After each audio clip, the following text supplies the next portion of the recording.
Hello, fifth graders and families. My name is Mr. Olson. I'm the string teacher here at Kennedy. I also teach orchestra at La Follette and their Guitar 1 class.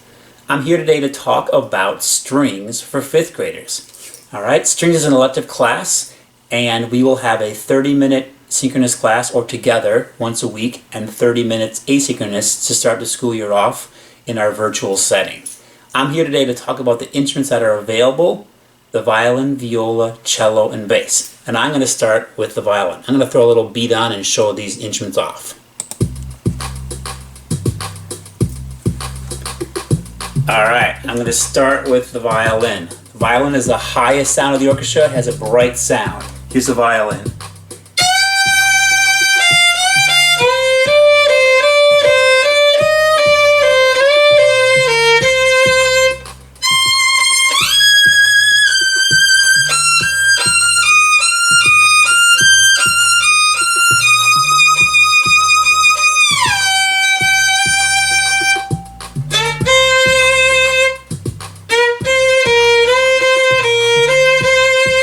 Alright, you can hear that high E string, and listen to these strings, A, D, and G. These are shared by the next instrument, the viola. A lot of people say this has a more mellow sound. Let's check out the viola.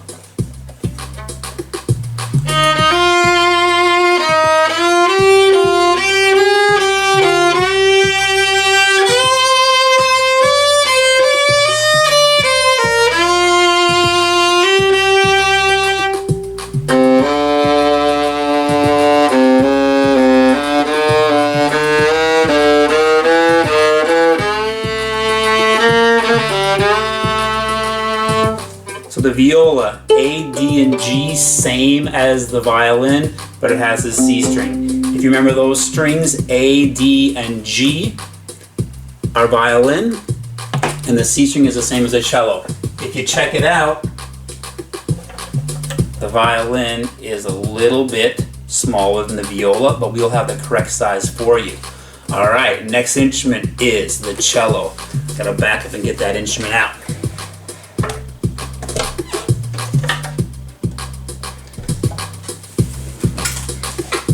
Alright, we're going to start with some funky lines on the cello, a little bit of pizzicato.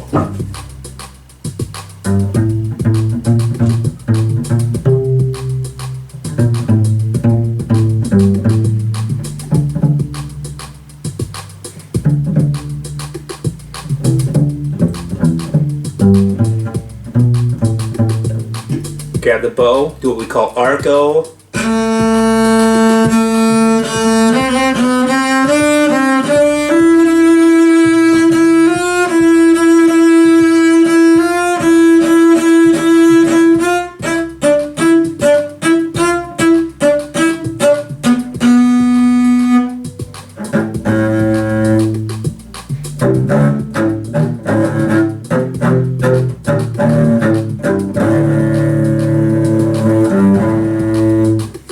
So if you notice, this instrument's a lot bigger.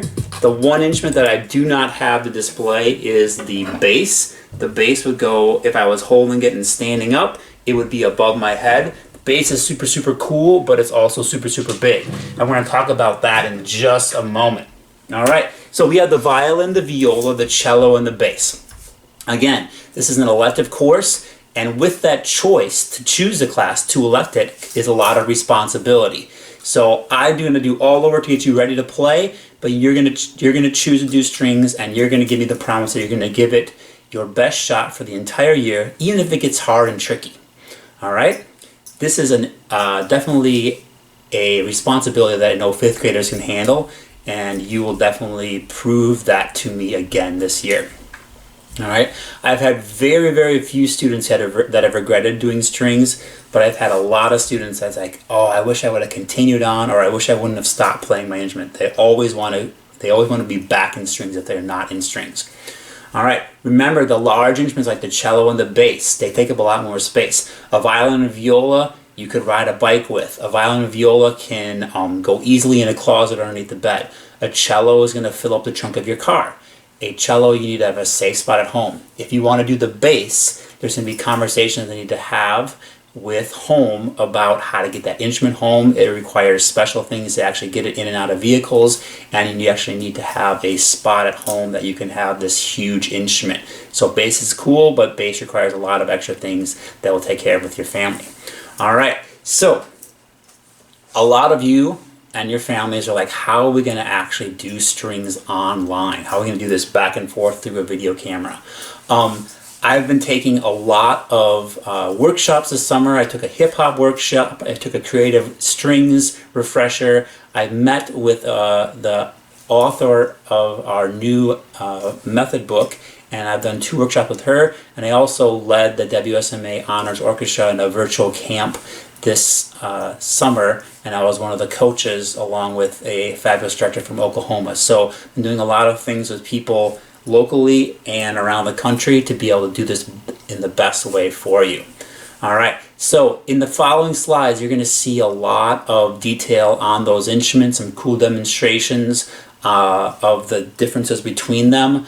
And at the end, you're going to find a Google form. And this Google form is going to get you signed up for strings. Make sure you go all the way to the end. If you have any questions, you can email me, you can text me, you can call me, or you can even include your concerns on the form. All right? After we get set up, I'm going to be sending out more information on rental, on sizing of the instruments, and then how I actually get the instruments out to you. All right? And that'll hopefully happen in our second and third week of school. All right, I'm super excited to do strings with you, and I'm excited to have you play with me soon, soon, soon. All right, take care, and I'll be seeing you in class shortly. Bye-bye.